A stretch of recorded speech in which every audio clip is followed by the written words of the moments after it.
Hello students. आज के class में हम लोग डिस्कस करेंगे velocity versus time, speed versus time and acceleration versus time के डिफरेंट ग्राफ्स को।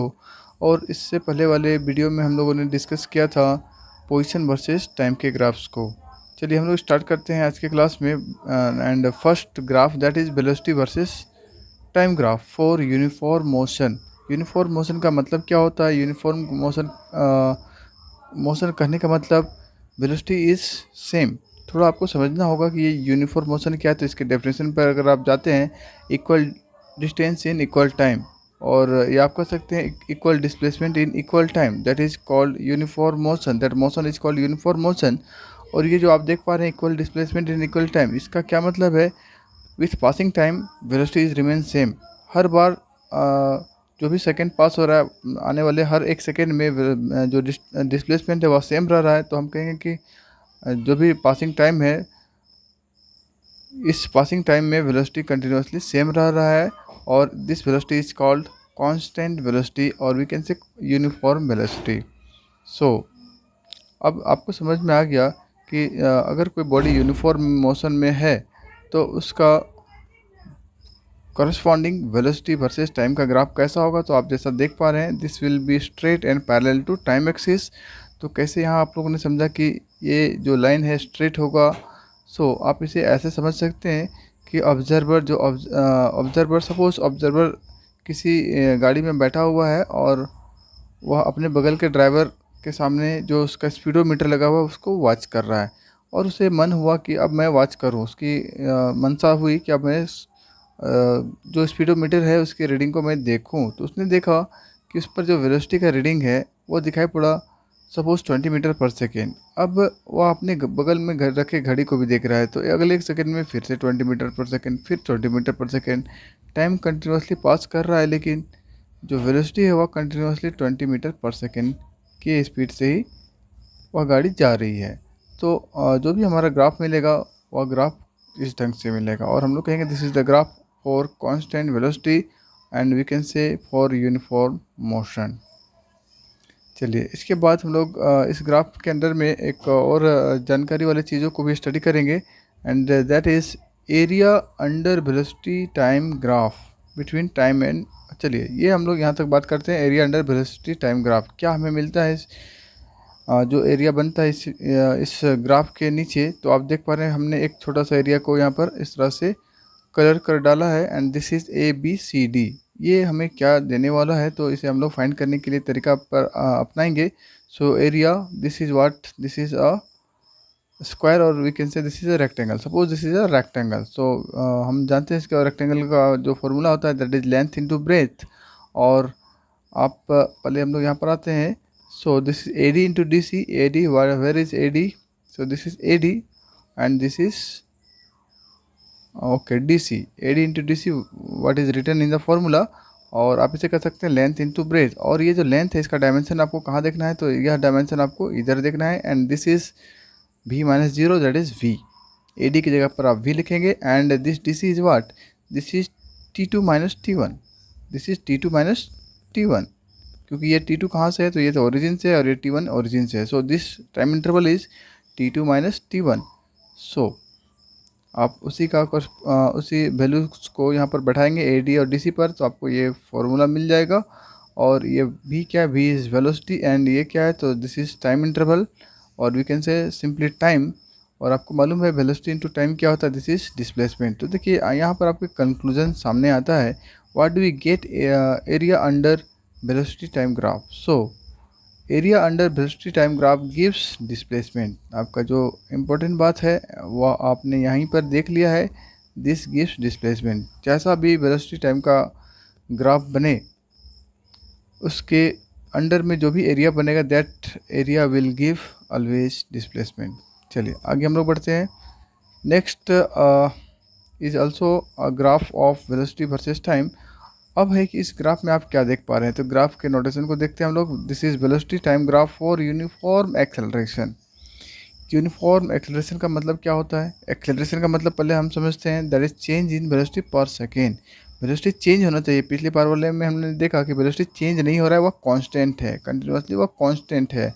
लेकिन इस बार वाले में वेलोसिटी चेंज कर रहा है, और यहाँ हम देख पा रहे हैं ये जो स्लोप है वह बढ़ता जा रहा है और स्ट्रेट है, सॉरी स्लोप बढ़ नहीं रहा है, मीन्स वेलोसिटी बढ़ता हुआ जा रहा है, ऐसा हम लोग देख पा रहे हैं। तो हम कहेंगे दिस इज़ पॉजिटिव एक्सेलरेशन, और जैसा यहाँ पर बताया गया है यूनिफॉर्म एक्सेलरेशन। और हम लोग कैसे इसको स्टडी करेंगे, यहाँ पर जो जानकारियाँ हैं वो भी हमें देखना है। तो देखिए इस ग्राफ को एक बार हम लोग फिर से समझते हैं।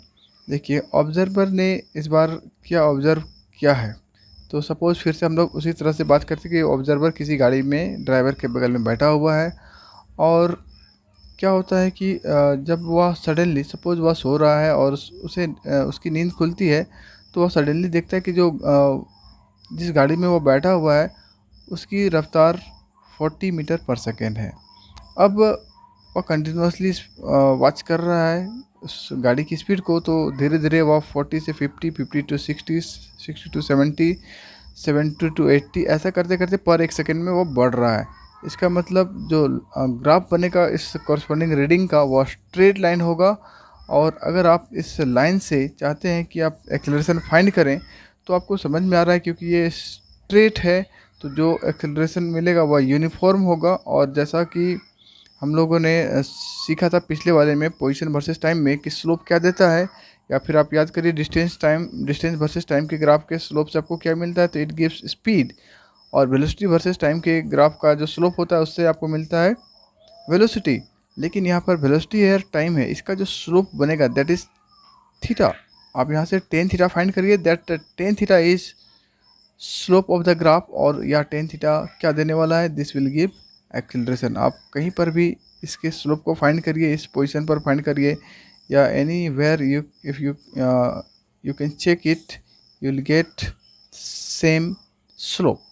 तो आप कह सकते हैं this theta that is the tan theta will give acceleration and it is uniform, जैसा हम लोग देख पा रहे हैं इस तरह से।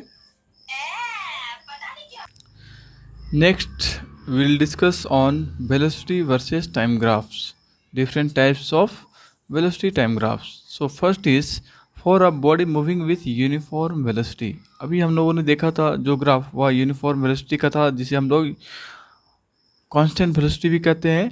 और वहाँ पर आप देख पा रहे हैं यहाँ पर लिखा हुआ जीरो एक्सेलरेशन, इसको हमने अभी डिस्कस नहीं किया था, एक बार फिर से हम लोग उसको देख लेंगे। और सेकेंड वाला ग्राफ में क्या है, so here there is a this is about the acceleration. चलिए सीधे ग्राफ पर आते हैं तो ज़्यादा समझ में आएगा।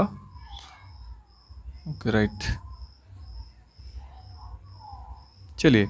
So this first graph is indicating the body is having uniform velocity, जैसा हमने अभी थोड़ी देर पहले समझा इसको। और यहाँ पर आप अगर एक्सेलरेशन फाइंड करना चाहेंगे तो यू विल गेट जीरो।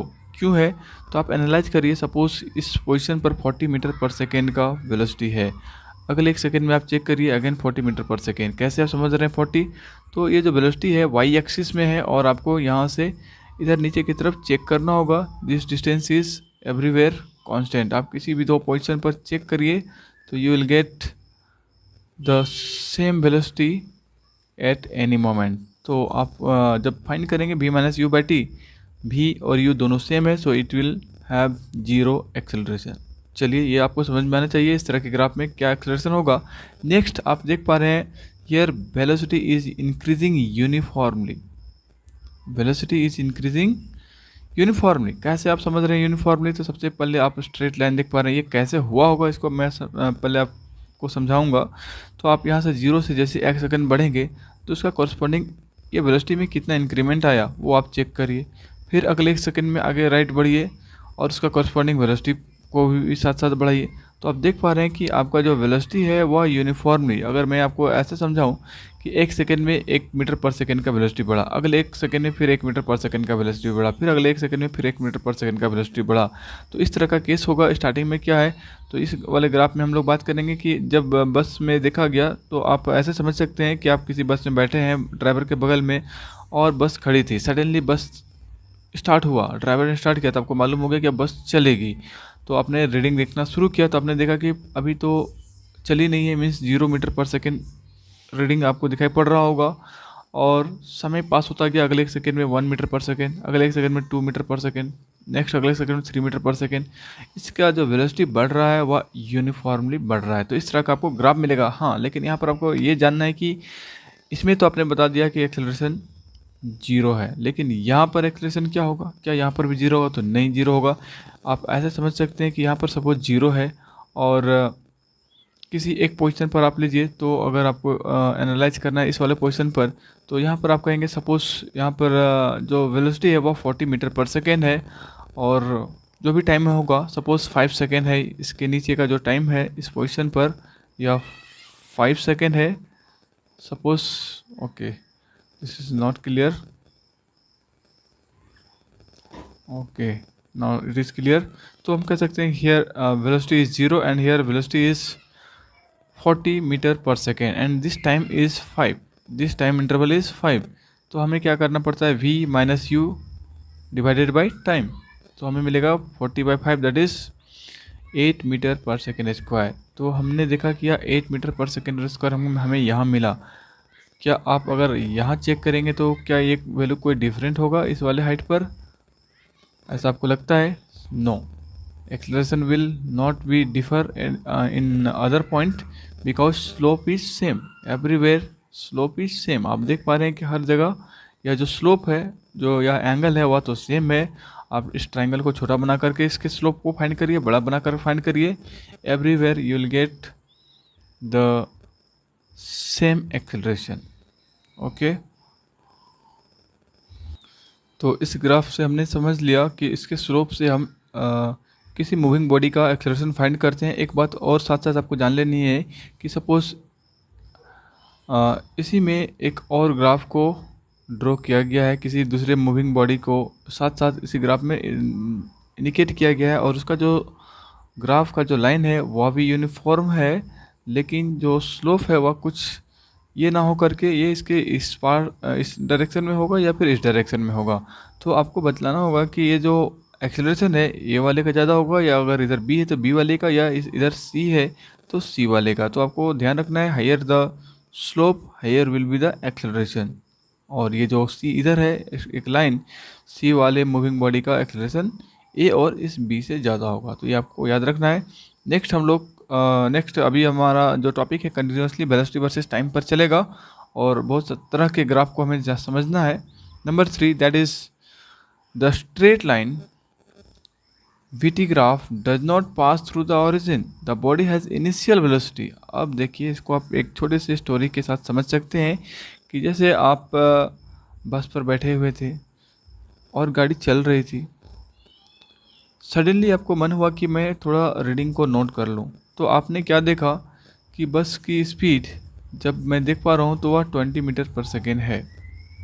अब समय भी साथ साथ वॉच किया जा रहा है। अगले एक सेकंड में देखा गया 20 से वह 30 मीटर पर सेकेंड हो गया, अगले एक सेकंड में देखा गया तो वह 40 मीटर पर सेकेंड, अगले एक सेकंड में 50 मीटर पर सेकेंड, नेक्स्ट 60, अगले एक सेकंड में 70।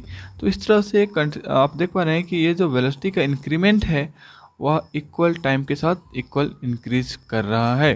तो हम यहाँ पर देख पा रहे हैं कि the body is having some initial velocity and the body is moving with uniform velocity, the body is moving with uniform velocity and acceleration is uniform। Okay, right. यहाँ पर आप सॉरी, एक मैंने बोला कि uniform velocity, yes this is not correct, uniform velocity नहीं है, velocity is increasing but acceleration is increasing uniformly. जैसा कि अभी हमने डिस्कस किया था, this acceleration for this line is uniform and if another straight line that acceleration will be uniform for every at any point। और इस वाले में हमने देखा acceleration is uniform and velocity is increasing uniformly, velocity is increasing uniformly and initially it had some velocity। Next graph, that is smaller change in velocity are taking place in equal interval of time, so the VT graph bending downwards represent decreasing acceleration. चलिए सबसे पहले हम लोग 4 वाले पर भी बात कर लेते हैं। राइट, चलिए हमने इस पर डिस्कशन किया और ओके राइट, अब हमें इस पर बात करना है।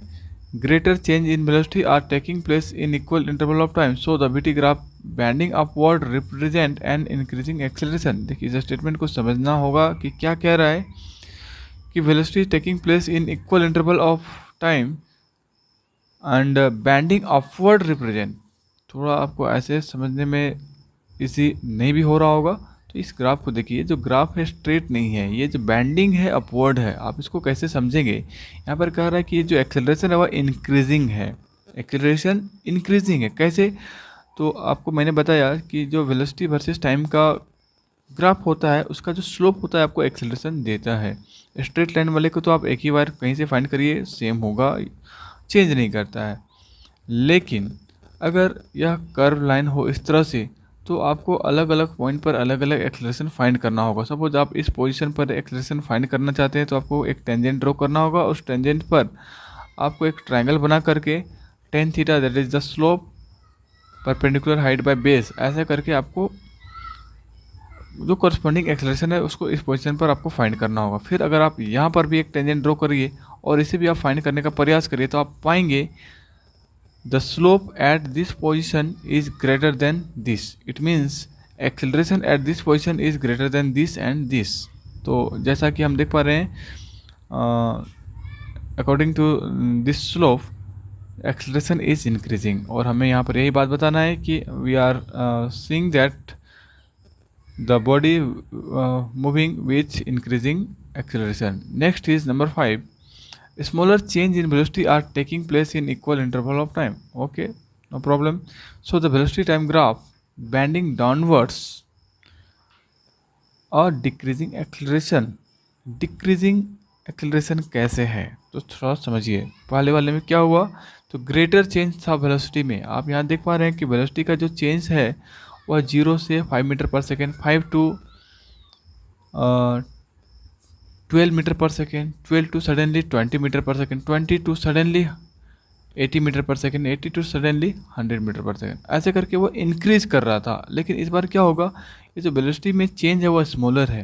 धीरे धीरे जो इंक्रीमेंट होगा वेलोसिटी का वो कम होता जाएगा, जो इंटरवल है वो कम होता जाएगा और उसका जो कॉरस्पॉन्डिंग ग्राफ बनेगा वह इस तरह से डिक्रीजिंग स्लोप का होगा। और यहाँ आप कहेंगे this graph is indicating, this velocity time graph is indicating having decreasing acceleration. और ये समझना बहुत आसान है, आपको क्या करना पड़ेगा, तो स्लोप को आप यहाँ ड्रॉ करिए, एक स्ट्रेट लाइन ऐसे ड्रॉ करिए और एक इस तरह से ट्रायंगल बनाइए और इस वाले एंगल को फाइंड करिए और एक इस वाले पोजीशन पर फाइंड करिए इसी तरह से टेंजेंट ड्रॉ करके, ऐसे करके तो आप पाएंगे the slope is eight this position is greater than this position. तो आप कह सकते हैं acceleration is decreasing by passing time. ठीक है, एंड नेक्स्ट इज, पहले हम लोग स्टेटमेंट को पढ़ते हैं। क्या है यहाँ पर, the body starts with an initial velocity u, the velocity decreases uniformly with time, uniformly decrease हो रहा है इस बार velocity, becoming zero after some time. Okay right, तो आइए हम लोग पहले ग्राफ पर आते हैं। जैसा हम लोग देख पा रहे हैं यह वेलोसिटी आपको क्या, ये जो ग्राफ है वेलोसिटी वर्सेस टाइम का, आप देख पा रहे हैं इनिशियली कुछ वेलोसिटी है और इसका जो वेलोसिटी है डिक्रीज कर रहा है। सपोज यहाँ पर 40 मीटर पर सेकेंड था तो अगले एक सेकेंड में 30 मीटर पर सेकेंड, अगले एक सेकेंड में 20 मीटर पर सेकेंड, अगले एक सेकेंड में 10 मीटर पर सॉरी हम कहाँ से बात कर रहे हैं, 20 metre per second, this is 19 metre per second, this is 18 metre per second, this is 17 metre per second, this is 16 metre per second. तो इस तरह से कंटिन्यूसली ये जीरो पहुँच जाता है। तो हम लोगों ने देखा velocity is decreasing but uniformly, velocity is decreasing but uniformly. और यहाँ पर ध्यान रखना है कि हमें फाइंड अगर करना है एक्सेलरेशन तो एक्सेलरेशन हम इसके स्लोप से फाइंड करेंगे और यह जो स्लोप है वह नेगेटिव स्लोप है। कैसे नेगेटिव है, तो हमें टेन थीटा फाइंड करना पड़ता है और यह जो एंगल है 90 से ज़्यादा है। और आपको याद होगा कि अगर आप इस वाले पार्ट को फाइंड करिए, आप इस वाले को पर 10 ना लगा सकें, इधर आपको ट्रायंगल दिख रहा है तो इस वाले का क्या वैल्यू होगा, this will be 180 minus theta और 10 180 minus theta that is equal to minus 10 theta. कहने का मतलब है ये स्लोप है आपको नेगेटिव देगा, ये स्लोप ही नेगेटिव है और उससे आप कह सकते हैं कि जो एक्सेलरेशन है वह नेगेटिव है। ऐसे भी आपको याद रखना है कि जब भी वेलोसिटी डिक्रीज होती है एक्सेलरेशन हमेशा नेगेटिव होता है और वेलोसिटी इंक्रीज होती है एक्सेलरेशन हमेशा पॉजिटिव होता है। Okay, so this is the case of negative acceleration. Next we'll discuss another type of graph and okay right, very interesting graph sorry, it is VT graph represent a body projected upward with an initial velocity u। आपको यही question में रहेगा कि आप एक graph draw करिए VT का, जिसमें a body is projected upward with an initial velocity u। अब ऊपर जा करके उसको तो नीचे भी आना है। कैसा ग्राफ बनेगा, सीधे हम लोग ग्राफ पर आते हैं और एनालाइज करते हैं। तो यहाँ पर आप देख पा रहे हैं कि यह जो ग्राफ है वेलोसिटी वर्सेस टाइम का, इनिशियली क्या होता है कि हमने उसको एक वेलोसिटी के साथ प्रोजेक्ट किया ऊपर की तरफ। सपोज उसके पास 20 मीटर पर सेकेंड का वेलोसिटी था। अब क्या होगा कि जैसे जैसे वह ऊपर जाएगा, सपोज हमने एक स्टोन को फेंका, उसका स्पीड, उसका जो वेलोसिटी है धीरे धीरे कम होगा। 20 मीटर पर सेकेंड से फेंका, धीरे धीरे 19, 18, 17, 16, 15, ऐसे करते करते वो एक बार जीरो आ जाएगा। ग्राफ को थोड़ा समझना है, आपको लगना नहीं चाहिए कि वो ऐसे होना चाहिए वेलोसिटी जब डिक्रीज कर रहा है, क्योंकि यहाँ पर आप वेलोसिटी वर्सेस टाइम को साथ साथ दिखा रहे हैं। तो आपका जो लाइन है स्लैंटेड होगा। एक वेलोसिटी में कुछ डिक्रीज हुआ, टाइम पास हुआ और डिक्रीज हुआ यूनिफॉर्मली, फिर टाइम पास हुआ, फिर यूनिफॉर्मली डिक्रीज हुआ और यूनिफॉर्मली इसका वेलोसिटी जीरो हो गया। और उसके बाद क्या होता है कि एक हाइट पर जाने के बाद वह स्टोन रुकता ही है, आपको मालूम है रुक ही जाना है। उसके बाद वह फिर बैक आता है, लेकिन ये वेलोसिटी है विच इज़ वेक्टर। जब वह बैक होगा तो वेलोसिटी का जो डायरेक्शन है वह चेंज हो जाएगा। और आपको मालूम है ये जो वाई एक्सिस है ऊपर की तरफ पॉजिटिव होता है, नीचे नेगेटिव होता है। तो हम वेलोसिटी को नेगेटिव दिखाना चाहेंगे तो वह नीचे की तरफ बढ़ेगा और ये कंटिन्यूसली स्लैंटेड जाएगा। आपको ज़्यादा आश्चर्य नहीं होना चाहिए ये ऐसा क्यों है। तो वेलोसिटी देखिए, ये जो ग्राफ है नीचे की तरफ बढ़ रहा है, आप नीचे बढ़ाइए ऐसे करके और टाइम को भी बढ़ाइए। नीचे वेलोसिटी बढ़ाइए और टाइम भी बढ़ाइए, नीचे वेलोसिटी बढ़ाइए और टाइम भी बढ़ाइए, तो आपको एक तरह का लाइन मिलेगा विच इज़ इंडिकेटिंग, या फिर आपको इस तरह का ग्राफ मिलेगा। What do you understand from this graph? Then you can say anything which is projected with some initial velocity vertically upwards, and its velocity is decreasing gradually uniformly, and after reaching the velocity 0, its velocity increases again gradually। सो ये आपको समझाना पड़ेगा। Okay, और इसके बाद का एक graph हम देख पा रहे हैं। यस, इस ग्राफ में हम देख पा रहे हैं the area between velocity time graph and the time axis gives displacement. अभी हम लोगों ने थोड़ी देर पहले स्टार्टिंग में हमने आपको बतलाया था कि वेलोसिटी और टाइम के बीच का जो भी ग्राफ बने, जैसा भी ग्राफ बने, उसका जो एरिया होता है उस ग्राफ के अंडर में जो भी एरिया होगा दैट विल गिव डिस्प्लेसमेंट।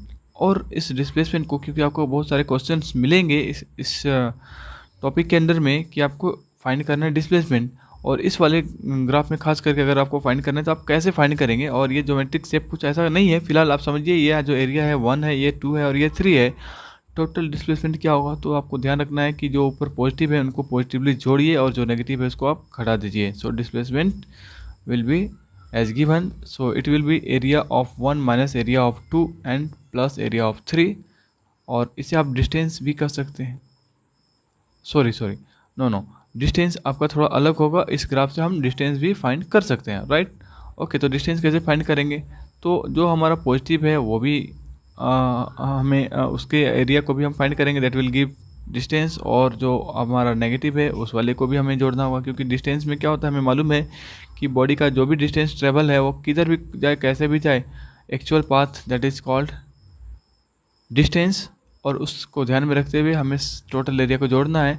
लेकिन डिस्प्लेसमेंट में हम सिर्फ इनिशियल टू फाइनल बात करते हैं, जो रिटर्न बैक होता है। जैसे अगर हम समझ सकते हैं कि कोई व्यक्ति ऐसा करके स्ट्रेट जाता है, फिर इधर थोड़ा सा बैक आ गया, फिर वो जा कर के यहाँ पहुँचा, तो अगर डिस्प्लेसमेंट की बात कही जाए तो ये जो बीच का लाइन है इससे हमें कोई मतलब नहीं है। हमारा मतलब है एकदम यहाँ से लेकर के सीधे यहाँ तक क्या डिस्प्लेसमेंट है, दैट इज़ द आंसर।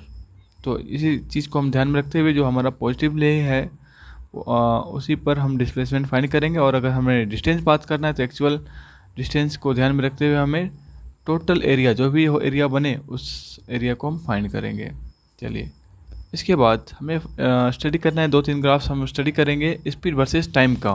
देखिए, इस बार जो ग्राफ जैसा कि अभी हमने आपको बतलाया था, अ बॉडी प्रोजेक्टेड अपवर्ड, आपने देखा वेलोसिटी टाइम ग्राफ का जो नेचर था वो किस तरह से था, और स्पीड और टाइम का जो नेचर है वो कुछ थोड़ा सा अलग है और बहुत ही ज़्यादा परेशानी वाला नहीं है, आप समझ सकते हैं। तो क्या हो रहा है कि जैसे ही किसी बॉडी को प्रोजेक्ट किया गया, आपने एक पत्थर को ऊपर की तरफ फेंका, सपोज 20 मीटर पर सेकेंड, क्या होता है आपको मालूम है कोई भी स्टोन फॉल हो या फिर आप उसे प्रोजेक्ट करिए, जो एक्सेलरेशन होता है वो यूनिफॉर्म होता है। मतलब जो वेलोसिटी में चेंज होता है, आप कितना भी स्पीड से फेंकिए या कितना भी हाइट से स्टोन को छोड़िए, जो स्पीड में या आप कहिए वेलोसिटी में जो चेंज है वह यूनिफॉर्म होता है। तो जो लाइन होगा वो तो स्ट्रेट होगा सबसे पहली बात। अब ये कि जो वेलोसिटी वाले में नीचे चला गया, ये ऊपर क्यों चला गया है, तो यही आपको समझना है। तो आपने जिस बॉडी को प्रोजेक्ट किया उसके पास सपोज स्पीड रहा होगा 5 मीटर पर सेकेंड, उसके बाद टाइम पास हुआ, वेलोसिटी चेंज हो गया 4 मीटर पर सेकेंड, उसके बाद फिर 4 से हो गया 3, टाइम पास हुआ 2 मीटर पर सेकेंड, फिर टाइम पास हुआ 1 मीटर पर सेकेंड, फिर टाइम पास हुआ 0 मीटर पर सेकेंड। कहाँ पहुँच गया ये? मैक्सिमम हाइट पर, और जा करके उसका स्पीड 0 हो गया। और जैसा कि आप देख पा रहे हैं, 0 कैसे समझ में आया, तो आप इधर देख पा रहे हैं 0 है। और उसके बाद क्या होगा, स्टोन को तो बैक आना है, फिर से वह क्या होगा, फिर से वह एक्सेलरेट होगा डाउनवर्ड डायरेक्शन में, लेकिन इस बार क्या है, स्पीड है। स्पीड को हम yes speed is a scalar quantity, और इसके लिए हमें नेगेटिव दिखाने की आवश्यकता नहीं है। बस हम इसके मैग्नीट्यूड को दिखाएंगे। यहाँ पर हमें दिखाई पड़ रहा है कि जो स्पीड है वह डिक्रीज कर रहा है, और यह स्पीड फिर धीरे धीरे इंक्रीज कर रहा है जब वह डाउनवर्ड डायरेक्शन में मूव कर रहा है तब। ठीक है। And another graph here, a ball dropped on the ground from a certain height. This is also a very very important graph. देखिए क्या होता है कि किसी बॉल को आप किसी हाइट से ड्रॉप करते हैं नीचे की तरफ। क्या आपको लगता है ड्रॉप करना मतलब आप उसको बाय फोर्सली फेंकिए मत, रिलीज करिए, फ्री फॉल होने दीजिए। तो क्या होगा, जो एक्सेलरेशन है बॉल का यूनिफॉर्म होगा, और उसका जो कॉरस्पॉन्डिंग ग्राफ होगा वह स्ट्रेट लाइन होगा। और देखिए ये होगा कैसे, तो इसको थोड़ा सा आपको समझना है। स्पीड वर्सेस टाइम का हम लोग डिस्कशन कर रहे हैं। जो स्पीड है वह ग्रेजुअली यूनिफॉर्मली इंक्रीज करेगा, कब तक, ग्राउंड तक। जैसे ही ग्राउंड में टच होगा, सडनली क्या होगा, सपोज मानिए कि एनर्जी में कोई लॉस नहीं हुआ, जो भी पोटेंशियल एनर्जी था तुरंत से वह बाउंस बैक हो जाता है, और फिर से वह ऊपर की तरफ बढ़ने लगता है। तो इस तरह का यहाँ पर सिचुएशन है। हम कहेंगे कि जो वेलोसिटी था स्टार्टिंग में 0 रहा था, हमने यहाँ पर होल्ड कर रखा है बॉल को, धीरे धीरे जैसे रिलीज किया गया वह 0 से 1 metre per second, 2 metre per second, 3 metre per second, 4 metre per second, 5 metre per second, 6-7 metre per second. उसके बाद क्या हुआ कि बॉल बाउंस हुआ, एनर्जी लॉस नहीं हुआ, वह 5 से स्टार्ट हुआ बैक होना, 5 से स्पीड हो गया 4 metre per second, 3 metre per second, 2 metre per second, 1 metre per second, और जा करके वो हो गया 0। तो इस तरह का सिचुएशन है। और हम इस ग्राफ को देखते हैं यहाँ पर हो क्या रहा है। तो जैसे ही बॉल को ड्रॉप किया गया, अभी स्पीड है 0, 0 से बढ़ करके टाइम बढ़ा, ये हो गया 1 मीटर पर सेकेंड, टाइम बढ़ा 2 मीटर पर सेकेंड, टाइम बढ़ा 3 मीटर पर सेकेंड। सपोज ये मैक्सिमम रहा। उसके बाद क्या होगा, बॉल अभी ग्राउंड में पहुंच चुका है और वह बाउंस बैक हो रहा है। बैक होने के बाद क्या होगा, ऊपर की तरफ जा रहा है बॉल, और उसका स्पीड घट रहा है, और जो कि 5 पहुंचा हुआ था 5 से 4 मीटर पर सेकेंड। उसके बाद क्या होगा, टाइम बढ़ेगा, राइट साइड टाइम बढ़ता जा रहा है, और जो स्पीड है वह नीचे की तरफ घटता जा रहा है। तो जो भी कॉरस्पॉन्डिंग ग्राफ होगा वो इस तरह से स्लैंटेड होगा। तो आपको थोड़ा सा प्रैक्टिस करना है, और आपको याद रहेगा कि ये जो ग्राफ है ये क्या इंडिकेट कर रहा है, या फिर आपको ये बताया जाएगा कि आप एक स्पीड वर्सेस टाइम का ग्राफ ड्रॉ करिए, जहाँ पर आपको दिखलाना है a ball is dropped on the ground from a certain height. चलिए next and last, I think yes this is last in this class. So अब हम लोग बात करेंगे different types of acceleration time graphs. ठीक है। तो सबसे पहले आप देख पा रहे हैं number 1, for a body moving with constant acceleration. Constant acceleration मतलब तो आपको मालूम है, कांस्टेंट एक्सेलरेशन का एक बेस्ट एग्जांपल होता है फ्री फॉलिंग बॉडी और अ प्रोजेक्टेड बॉडी। आप ऊपर फेंकिए या फिर बॉल को ऊपर से छोड़ दीजिए, वह एक्सेलरेट होगा, वह constant, and that value is 9.8। ये वेरी भी करता है, बट आप किसी पार्टिकुलर पोजीशन पर तो वह कांस्टेंट होता है। ओके। तो आपको अगर इस वाले को एक्सेलरेशन वर्सेस टाइम के ग्राफ में दिखलाना है तो ये कैसा होगा, तो आप दिखला सकते हैं कि जिस स्टोन को आपने किसी हाइट से छोड़ा है उसका जो एक्सेलरेशन है वो 9.8 है, टाइम पास हुआ अब भी 9.8 है, अब भी 9.8 है, वो चेंज नहीं कर रहा है, एक्सेलरेशन चेंज नहीं कर रहा है। तो जो लाइन होगा, जो ग्राफ का नेचर होगा स्ट्रेट होगा, and it will be parallel to time axis. ठीक है। Okay right. इस वाले ग्राफ में एक और चीज़ है कि सपोज ऐसा आप कब देख पाते हैं, ये जो ग्राफ है देखिए वाई के एक्सिस के पॉजिटिव डायरेक्शन में है, तो यह जो एक्सेलरेशन है पॉजिटिव है और कांस्टेंट है। एक्सेलरेशन का जो वैल्यू है वह चेंज नहीं कर रहा है, लेकिन पॉजिटिव है क्योंकि वाई के पॉजिटिव डायरेक्शन में है। लेकिन अगर हम बात करें कि जब स्टोन को प्रोजेक्ट किया जाता है, ऊपर फेंका जाता है वर्टिकली अपवर्ड, तब भी वह एक्सलरेट करता है, लेकिन वह नेगेटिवली एक्सलरेट करता है। उसका जो वेलोसिटी है वह डिक्रीज करता है। जब भी डिक्रीज होता है तो हम लोग नेगेटिव एक्सलेशन कहते हैं, लेकिन उस केस में भी जो जी का वैल्यू होता है, that is acceleration due to gravity, वह भी कांस्टेंट होता है, वह भी चेंज नहीं करता। लेकिन हम अगर उस वाले पार्ट को भी अगर दिखलाना चाहें इस ग्राफ में, तो क्या करना पड़ेगा? आपको मालूम है कि जो एक्सलेशन है वह एक प्रोजेक्टेड बॉडी का नेगेटिव होगा, तो ये वाला पार्ट तो पॉजिटिव है। आपको सीधे ग्राफ को थोड़ा नीचे बढ़ाना पड़ेगा। इधर एक्सलेशन को, वाई एक्सिस को थोड़ा सा आप नीचे बढ़ाइए, और नीचे बढ़ाने के बाद ये नहीं बन पा रहा है, नो प्रॉब्लम, लेकिन मैं आपको डायरेक्टली इधर से दिखलाने का प्रयास करता हूँ। जो ग्राफ होगा इधर कहीं पर स्टार्ट होगा और ये जा करके ऐसे करके ऐसे बढ़ जाएगा। तो आप देख पा रहे हैं ये जो एक्सलेशन का इधर अगर ये लाइन बढ़ जाए तो आप आसानी से दिखला पाएंगे। ये थोड़ा सा मिस्टेक है, इसको होना चाहिए पीछे, नो प्रॉब्लम। तो आपको ध्यान में रखना है कि ये जो लाइन है अगर नीचे हो, जो ए बी आप देख पा रहे हैं, एक ए बी हो और एक इधर बी सी हो, तो आपका जो कंप्लीट ग्राफ बनेगा वह क्या इंडिकेट करेगा कि आपने एक बॉल को रिलीज किया हाइट से, एक्सीलरेशन 9.8 रहेगा, कंटिन्यूसली यूनिफॉर्म, और बाउंस बैक होने के बाद फिर वह ऊपर जाएगा। उसका क्या होगा? वेलोसिटी डिक्रीज होगा यूनिफॉर्मली, और जो एक्सीलरेशन होगा नेगेटिव। इसके बाद का जो ग्राफ होगा वह कुछ आपको यहाँ से नहीं दिखलाना है क्योंकि टाइम पास हो चुका है।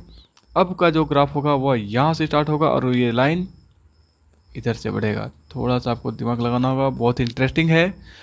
जब आपने बॉल को ड्रॉप किया 0 टाइम पर, एक्सीलरेशन पॉजिटिव था, 9.8 कंटिन्यूसली रहा। उसके बाद क्या हुआ? बॉल ड्रॉप होने के बाद ऊपर की तरफ जा रहा है, उसका वेलोसिटी डिक्रीज होना शुरू हो गया। कहने का मतलब सीधे एक्सीलरेशन नेगेटिव होना शुरू हो गया। अब आपका ग्राफ सीधे जंप कर जाएगा यहाँ पर, और ये जो लाइन है आपको दिखा रहा है कि अगेन यूनिफॉर्म है, स्ट्रेट है, चेंज नहीं कर रहा है। कौन नहीं चेंज कर रहा है? एक्सीलरेशन। टाइम तो बढ़ रहा है, इसलिए हमने इसको भी साथ साथ बढ़ा दिया है। और इस तरह का ग्राफ होगा अगर एक बॉल को ड्रॉप कराया जाता है, जिसका एक्सीलरेशन वर्सेस टाइम का ग्राफ। और लास्ट जो ग्राफ हम देख पा रहे हैं, यस, और दो भी ग्राफ हैं। Number 2, when the acceleration of a body increases uniformly from time. Acceleration increase होने का क्या मतलब है? जो वेलोसिटी में चेंज है वह यूनिफॉर्म नहीं है। जो वेलोसिटी में चेंज है हम ऐसे समझ सकते हैं, 0 1 सेकेंड में अगर इंक्रीमेंट की बात करें तो 0 to 2 metre per second, 2 to 5 metre per second, 5 to 10 metre per second, 10 to suddenly 30 metre per second, 30 to suddenly 70 metre per second, 70 to suddenly 500 metre per second. तो ये क्या है कि इसका वेलोसिटी का जो इंक्रीमेंट है वह इंक्रीज कर रहा है, वेलोसिटी इंक्रीज कर रहा है, जिसकी वजह से जो एक्सेलरेशन का वैल्यू होगा v minus you by T, वह भी इंक्रीज करेगा। जो डिफरेंस है v माइनस यू का वो बढ़ता जा रहा है। टाइम तो 1 ही सेकेंड है, तो इस हिसाब से हम कहेंगे this is uniform. Okay right, yes. तो जैसा अभी हमने देखा कि जो समय के साथ वेलोसिटी कंटिन्यूसली इंक्रीज कर रहा है, और हर बार देखा गया कि जो एक्सेलरेशन था वह एक्सेलरेशन स्टार्ट में देखा गया 1 मीटर पर सेकेंड स्क्वायर रहा, अगले 1 सेकेंड में 2 मीटर पर सेकेंड स्क्वायर हो गया, अगले 1 सेकेंड में 3 मीटर पर सेकेंड स्क्वायर हो गया, अगले 1 सेकेंड में 4 मीटर पर सेकेंड स्क्वायर हो गया, अगले 1 सेकेंड में 6 मीटर पर सेकेंड स्क्वायर हो गया, अगले 1 सेकेंड में 7 मीटर पर सेकेंड स्क्वायर हो गया। तो इसका जो नेचर होगा ग्राफ का, this will be straight and it will have some slope. और आपको इस स्लोप पर कोई भी कंसिडरेशन नहीं करना है, हमें कुछ भी ऐसा नहीं मिलने वाला यहाँ पर, but you must know to draw the graph for for uniformly increasing acceleration of a body, and at the last, for a body moving with variable acceleration। चलिए हम लोग सीधे यहाँ पर पहुँचते हैं। क्या हमें दिखाई पड़ रहा है? तो आप जो यहाँ पर एक्सेलरेशन देख पा रहे हैं ये कैसे वेरी कर रहा है। जैसा इससे पहले हमने दिखाया था कि जो स्लोप है, देखिए अभी स्लोप शार्प है, फिर जो स्लोप है वो धीरे धीरे घट रहा है। मतलब जो या सिंपली हम लोग सीधे एक्सेलरेशन की बात करते हैं, ये जो एक्सेलरेशन का वैल्यू है इंक्रीज कर रहा है, फिर यहाँ पहुँचने के बाद 0 एक्सेलरेशन, फिर एक्सेलरेशन डिक्रीज हो रहा है, फिर एक्सेलरेशन ओके मैंने कुछ मिस्टेक बोला, एक्सेलरेशन इंक्रीज हो रहा है, एक मैक्सिमम पॉइंट पर पहुंचने के बाद एक्सेलरेशन डिक्रीज हो रहा है, 0 एक्सेलरेशन, फिर एक्सेलरेशन का डायरेक्शन चेंज कर रहा है, और फिर से जो एक्सेलरेशन का वैल्यू है वह 0 की तरफ बढ़ रहा है, फिर वह पॉजिटिव हो रहा है, फिर उसके बाद उसका वैल्यू घट करके 0 होता जा रहा है। तो इस तरह से हम लोग एक्सेलरेशन को समझ पा रहे हैं। This is the case of variable acceleration and we get velocity. जैसा हम लोगों ने देखा वेलोसिटी वर्सेस टाइम के एरिया से हमें क्या मिलता है, displacement. So same way we get change in velocity from the area of the acceleration versus time graph. Acceleration क्या है, एक वेक्टर क्वांटिटी है। तो जैसा हम लोगों ने वेलोसिटी में नेगेटिव वाले को सब्सट्रैक्ट करना हमें पड़ता था, उस तरह से हमें भी इस वाले को सब्सट्रैक्ट करना पड़ेगा। And change in velocity that is equal to area 1 plus area 3 minus area 2। और साथ साथ हम लोग इस वाले पर थोड़ा सा डिस्कशन करेंगे कि ये जो ग्राफ का नेचर देख पा रहे हैं, यह एक सिंपल पेंडुलम का ग्राफ है। और इसको समझने का तरीका है कि आप सिंपल पेंडुलम पर आप देख पाते हैं एक्सेलरेशन, सपोज जब वो एंड पर पहुंचता है वेलोसिटी 0 हो जा रहा है। सपोज वहाँ पर एक्सेलरेशन 0 है और जैसे जैसे वो आगे की तरफ बढ़ता है उसका वेलोसिटी बढ़ता जाता है और एक्सेलरेशन भी उसके हिसाब से बढ़ता जाता है। और फिर क्या होता है कि एक पॉइंट पर एक्सेलरेशन मैक्सिमम होगा और मैक्सिमम जाने के बाद जिसको हम लोग कर सकते हैं मीन पोजीशन पर, फिर उसके बाद उसका एक्सेलरेशन धीरे धीरे धीरे धीरे घटना शुरू होता है और फिर से एक एंड में जाकर के वह 0 हो जाता है और फिर उसका डायरेक्शन चेंज होगा। तो एक्सेलरेशन का भी डायरेक्शन चेंज होगा और कंटिन्यूसली ग्राफ इस तरह से बनेगा।